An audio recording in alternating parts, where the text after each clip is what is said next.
Mummy सोबत खेळतोय. भाव भाव गेम. मम्मी मला खेळवतीये.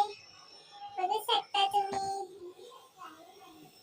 खूप मजा येते या गेम मध्ये. तुम्ही पण हे गेम